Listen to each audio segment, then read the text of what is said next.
우리 어느덧 2025년 마지막 이제 12월 달이 시작이 되었습니다.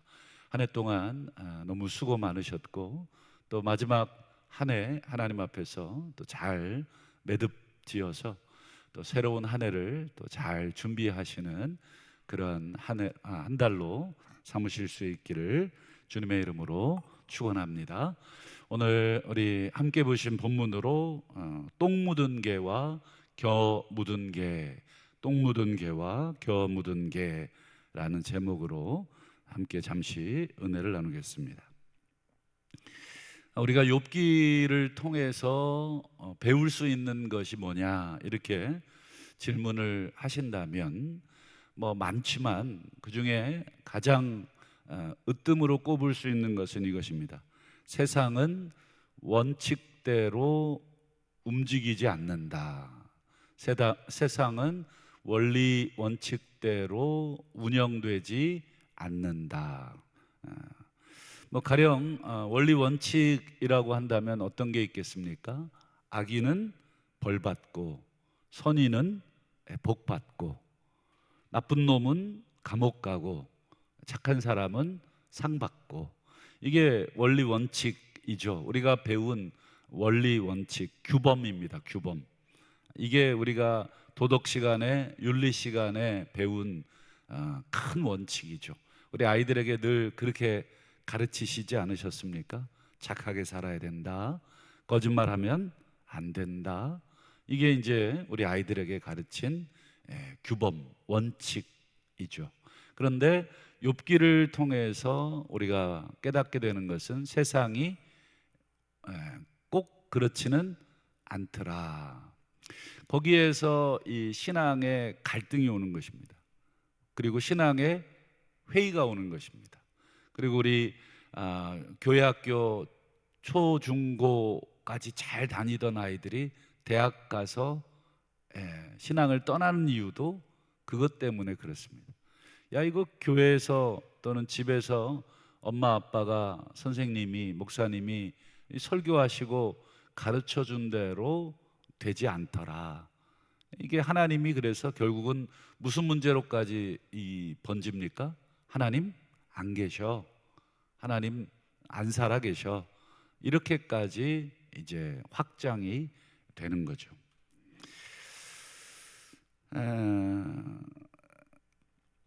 욥의 친구들은 이 욥의 고난을 보면서 원리 원칙대로 계속해서 욥에게 말을 하고 욥을 정죄합니다. 고난에 대한 욥의 친구들의 논리는 간단했죠. 이 고난이 닥쳤어? 그러면 뭐예요? 고난의 원인은 죄야. 그러니까 고난과 죄를 연결시킨 거죠. 그게 이제 소위 말하는 학교에서 배운 지식입니다. 너 고난이 있구나, 쭉 따라서 가봐. 그러면 죄가 있을 거야. 그리고 이렇게 고난과 죄를 연결시켜서 한마디로 뿌린 대로 거두는, 대표적으로 이제 우리 오늘 이 25장 24장이죠. 오늘 25장이죠. 오늘 25장의 이 빌닷의 말인데, 빌닷이 제일 먼저 발언을 했던 게 8장입니다. 그리고 18장, 그리고 오늘 25장 총 3번의 발언을 빌닷이 하는데, 빌닷이 제일 먼저 했던 8장의 발언을 한번 보시겠습니다. 8장 우리 4절을 한번 볼까요? 자, 8장 4절을 한번 읽어보겠습니다. 내 자녀들이 주께 죄를 지었기 때문에 주님께서 네 자녀들을 그 죄에 버려 두셨어. 그러니까 여기서 보는 것처럼 지금 자녀들을 하나님이 죽이셨잖아요. 벌 주신 것입니다. 소위 그때의 세계관으로 바라봤을 때 자녀들을 죽이셨다는 것은 자녀에게 벌을 내리신 건데, 그 죽이심, 벌 내리심을 쭉 추적해 보니까 자녀들이 죄를 지은 거지. 죄를 지었어. 거기에 따라 하나님이 죽이신 거야. 죽었어? 그러면 죄 지은 거야. 이 두 개의 논리가 아주 단단하죠. 그리고 그게 우리가 학교에서 배운 거죠. 죄를 졌어? 그럼 감옥 가야지. 감옥에 있어? 그럼 죄를 졌겠네. 이게 이제 우리가 소위 도덕적 그리고 윤리적 규범이죠. 이게 틀린 말이 전혀 아닙니다. 이건 정말 맞는 말이고 또 그렇게 돼야 되죠. 죄를 지은 사람은 벌을 받아야 되는 것. 그래야 이 사회가 제대로 움직이는 것입니다. 이에 대해서 욥이 뭐라고 얘기하냐면 죄를 지으면 벌을 받는다는 이 빌닷의 논리에 대해서 욥이 뭐라고 얘기합니까? 욥이 이렇게 얘기하죠. 꼭 그렇진 않아. 꼭 그렇진 않아. 죄 지은 사람 꼭 벌 받지 않아. 여러분, 우리가 나이가 든다는 것은 경험치가 많아진다는 것이잖아요. 경험이 많아지면 어떤 사고가 됩니까? 죄 지으면 벌 받아야 돼 라고 하는 사고가 깨지는 것입니다. 경험을 많이 하다 보니까 저 나쁜 놈은 어떻게 저렇게 잘 살지? 저렇게 나쁜 말을 하고 저렇게 나쁜 행동을 하고 저렇게 악한 짓을 하는데 어떻게 저렇게 잘 되는 것 같아? 이게 경험을 하다 보면 꼭 그렇지는 않다라고 하는 것을 깨닫게 되죠. 욥이 그런 것입니다. 욥기 24장 2절과 9절을 한번 볼까요? 욥이 무슨 말을 하냐면 어떤 사람을 보니까 땅의 경계표를 옮기더라. 땅의 경계표라고 하는 거는 지금이야 뭐 문서로 이 전자문서로 이 등기를 다 해놓지만 그 당시에는 말뚝 박아놓고 여기까지 내 땅이야. 그런데 여러분, 이 말뚝이라는 거 뽑아가지고 또 옮길 수 있는 겁니다. 그러니까 이 땅의 경계표를 옮긴다는 것은 이 땅을 이렇게 내 것으로 더 이렇게 소위 말해서 속이는 거죠. 여기까지가 내 땅이야.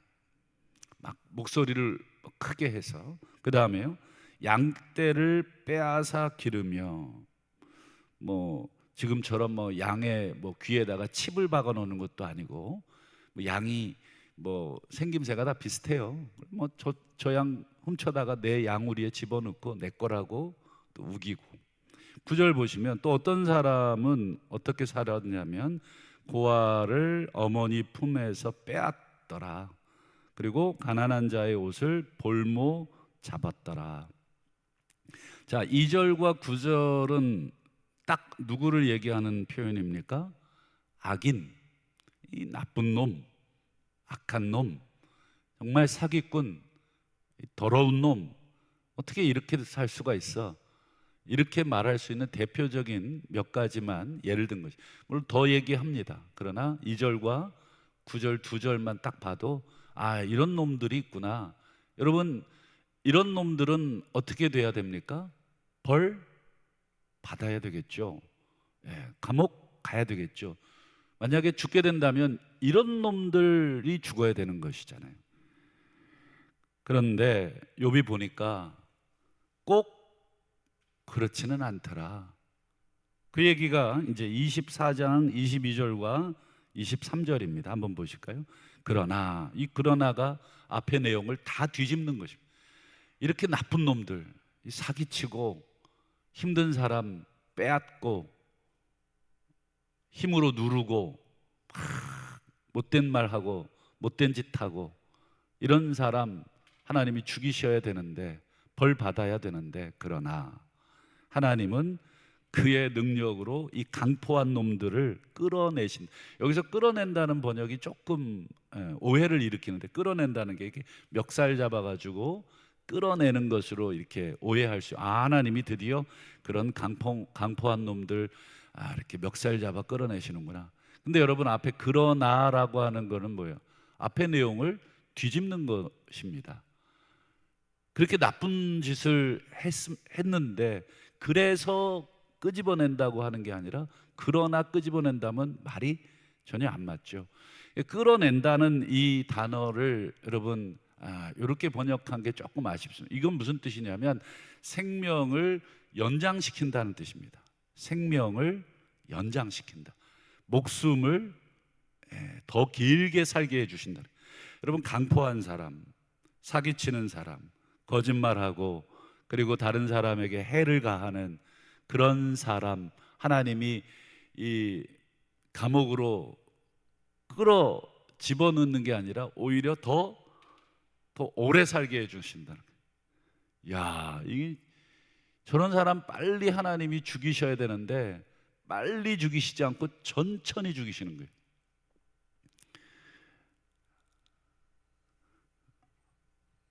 그런 경우 가끔 보면 막 물화통이 터지죠.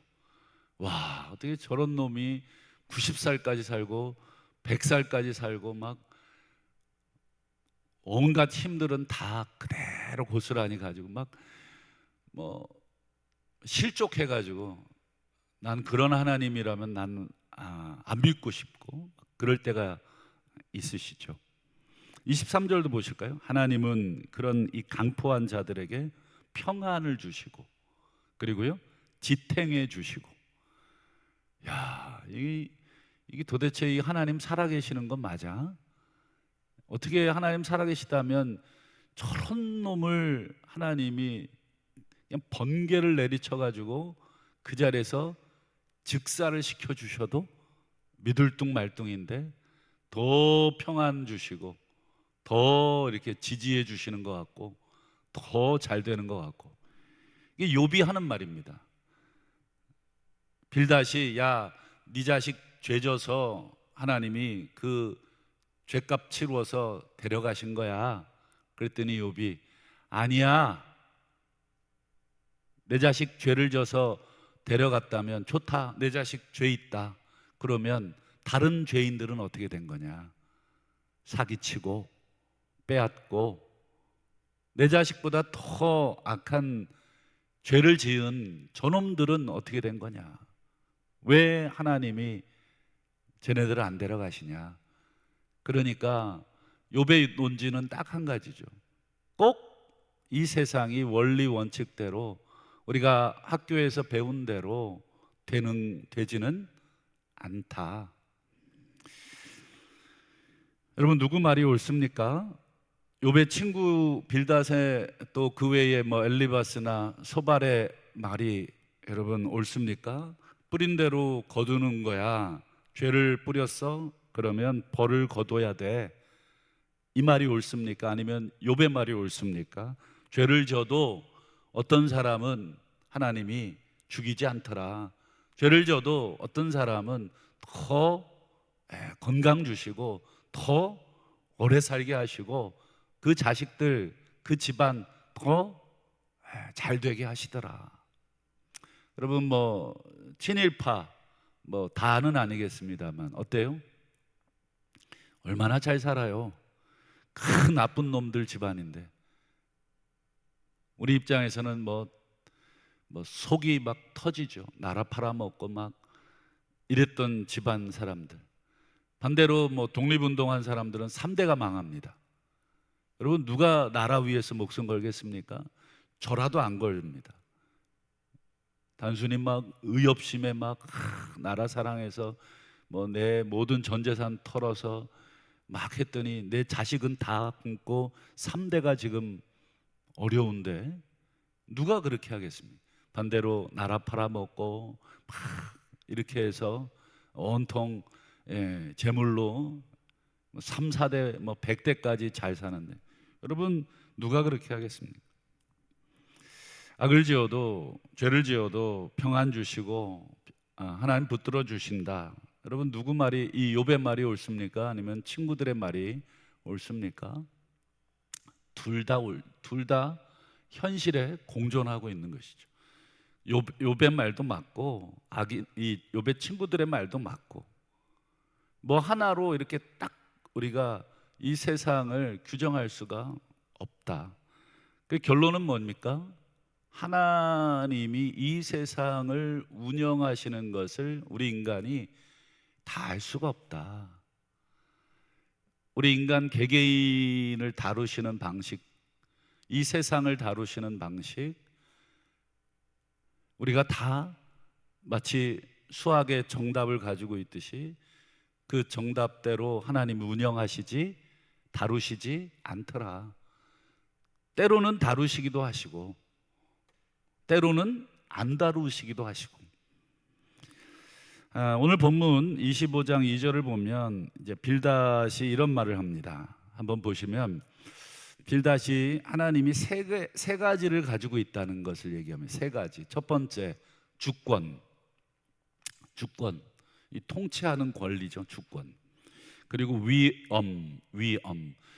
이 번역도 조금 아쉽습니다. 이 위엄이라고 하는 거는 이 무슨 뜻이냐면 뒤에 평화와 좀 반대되는 개념입니다. 화평의 반대가 되는 건 뭐냐면 두려움, 공포, 이런 뜻입니다. 그러니까 이 위험이라는 말은 약간의 공포, 두려움, 이런 뜻입니다. 마지막 세 번째는 화평을 가지고 계신다. 위험의 반대입니다. 하나님은 주권, 그리고 두려움, 공포, 그리고 화평. 그러니까 가만 보니까 하나님이 주권을 가지고 어떤 사람한테는 평안을 주시고 어떤 사람에게는 두려움과 공포를 주신다는 거예요. 그런데 두려움과 공포를 악인에게만 주시는 게 아니라 누구에게도 주시는 거예요? 그렇죠. 욥과 같은 의인에게도 두려움과 공포를 주시고, 그리고 이 악인에게 공포를 주시는 게 아니라 아까 우리 욥의 말을 보셨듯이 사기치고 빼앗고 나쁜 짓 다 하는 그 사람한테는 하나님이 생명도 연장시켜 주시고 평화도 주시고 지지해 주시고, 그러니까 화평을 주시는, 이 화평과 공포라는 이 두 인생의 큰 이 두 개를 하나님이 악인에게는 공포, 의인에게는 화평 이렇게 주시면은 뭐 아무 문제가 없는데, 요거를 어떻게 주셔요? 바꿔서 주시는 거예요. 야, 저 사람한테 저런 고통을 주시나? 저렇게 착한 사람한테 저렇게 바르게 살려고 애를 쓰고 누군가에게 해를 끼치지 않으려고 저렇게 애를 쓰는 사람한테 하나님이 공포를 주시고 두려움을 주시고 자식이 안 되게 하시고 또 건강을 뺏어가시냐? 이게 도무지 이해가 안 될 때 이렇게 던지고 이렇게 던지고.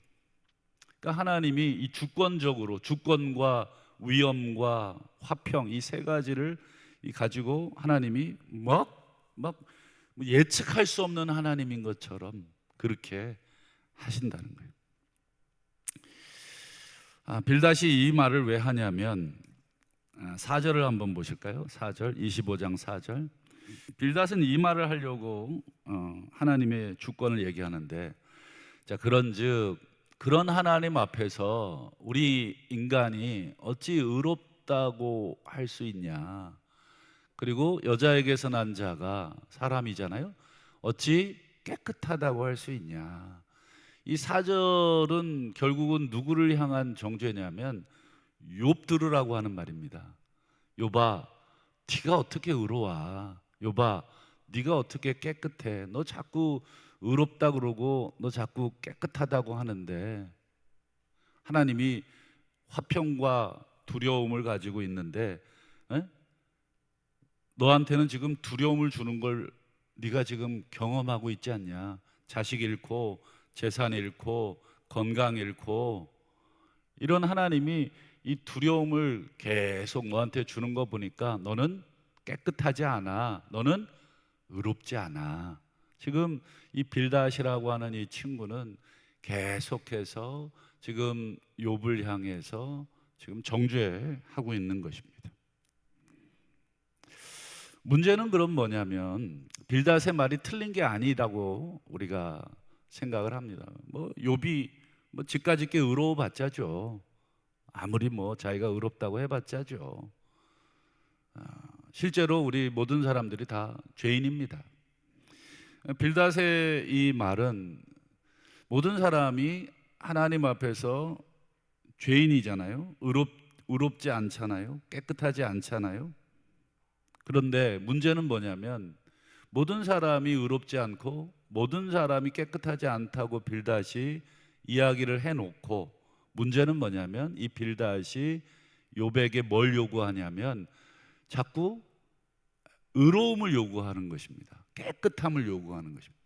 모두가 다 더럽다고 해놓고 욥에게는 깨끗해라, 의로워라 이렇게 요구를 합니다. 한번 볼까요?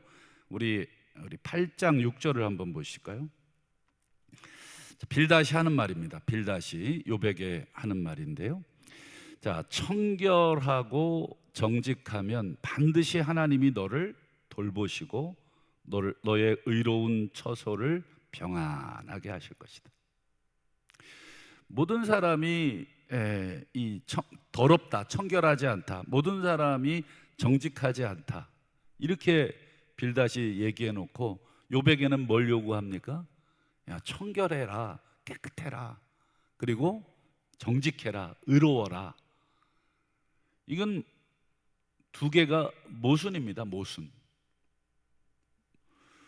여러분, 그 소위 말하는 그 3단 논법 있잖아요. 3단 논법. 모든 사람은 죽는다. 두 번째, 소크라테스는 사람이다. 세 번째, 그러므로 소크라테스는 죽는다. 이게 이 논리적인 전개거든요. 자, 모든 사람이 더러워요. 그러면 욥도 더럽잖아요. 그런데 빌닷은 욥에게 지금 더러운 욥에게 뭘 요구하냐면 야, 청결해라, 깨끗해라, 의로워라. 이건 서로 모순입니다. 아무리 욥이 깨끗해지려고 그래도 모든 사람이 더럽다는 그 큰 대전제 앞에 욥은 더러운 것이고, 더 중요한 건 뭐냐면 그런 말을 하는 빌닷도 더러운 사람인 것입니다. 모두가 다 더럽다는데 그 말을 하는 자신도 그 안에 들어가 있는 것이죠. 그러니까 이 빌닷이라고 하는 사람은 자기가 무슨 말을 하는지도 모르고 막 지금 짓거리고 있는 거예요. 남을 향해서 막 손가락질하고 있는, 그것도 욥을 향해서 넌 죄를 졌어. 지금 네가 의롭다고? 야, 의로운 놈이 이 세상에 의로운 사람이 어딨냐? 회개해. 너 빨리 하나님 앞에 회개해야 돼.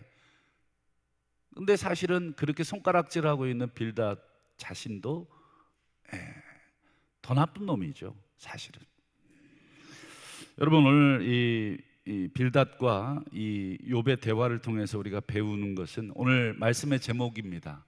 똥 묻은 개가 겨 묻은 개 나무란다.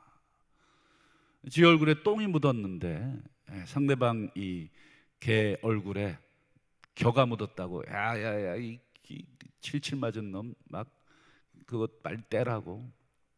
자기 얼굴은 더 더러운 게 더덕더덕 붙어 있는데, 여러분 마태복음 7장 3절에도 예수님이 비슷한 말씀을 하셨죠.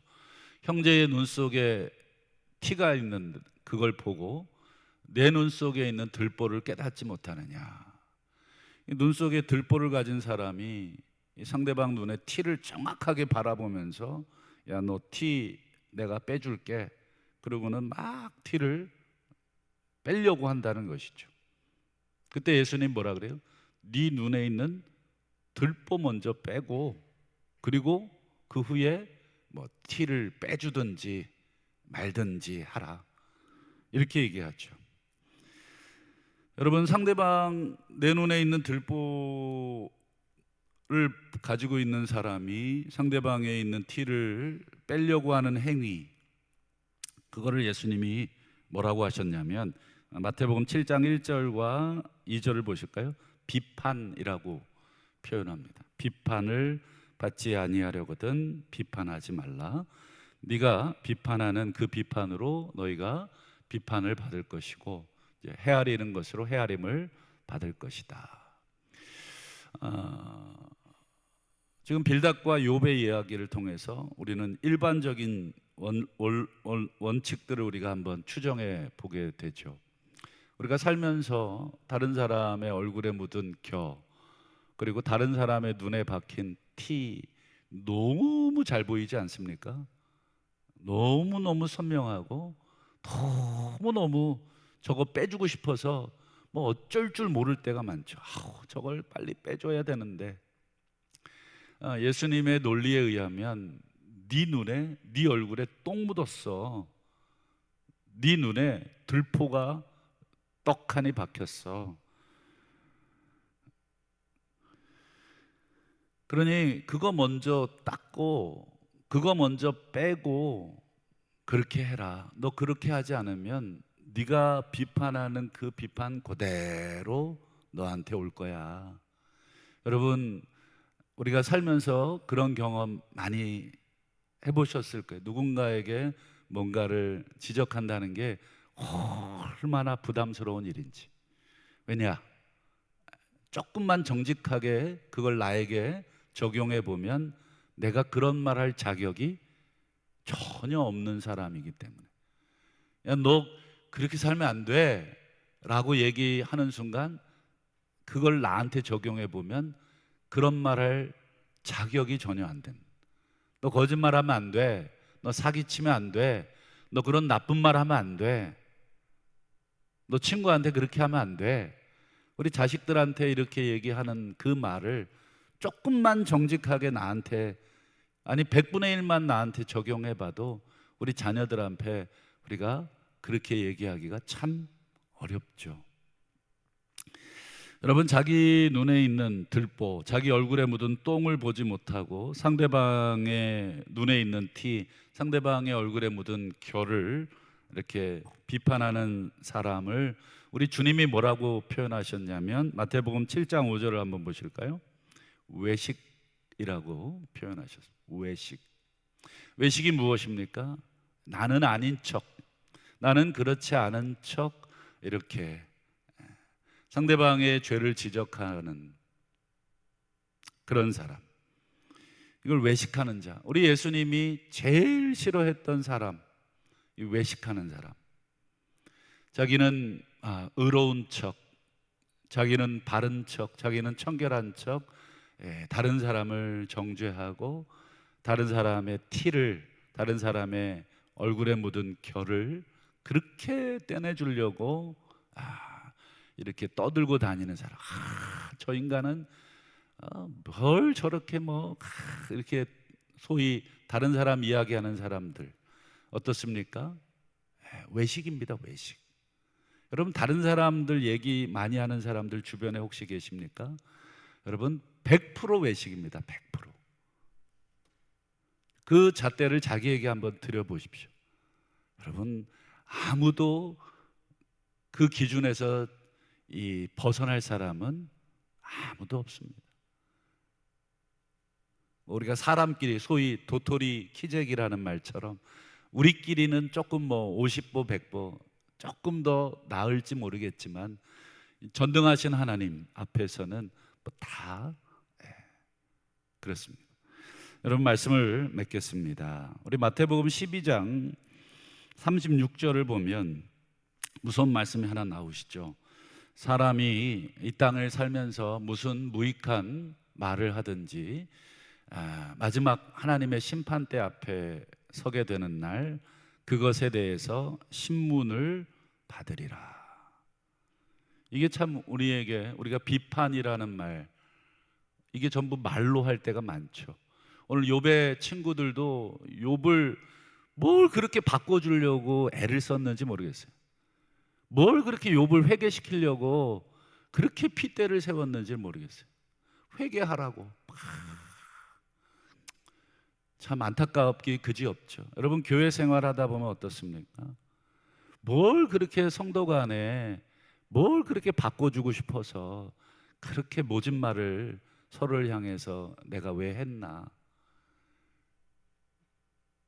시간 지나놓고 나면 아무것도 아닌데 그걸 오히려 나에게 적용해 보면 오히려 내가 더 나쁜 말을 많이 했는데, 내가 마치 하나님이나 된 것처럼 상대방의 이 눈에 있는 티를 빼내려고 내 눈에 들보는 전혀 보지 못한 채 그렇게 내가 얘기할 때가 많지 않았나. 2025년 우리 마지막 한 달이 남았습니다. 우리 한 해 동안 우리는 상대방의 눈에 있는 티를 빼려고 얼마나 무익한 말들을 많이 했는가.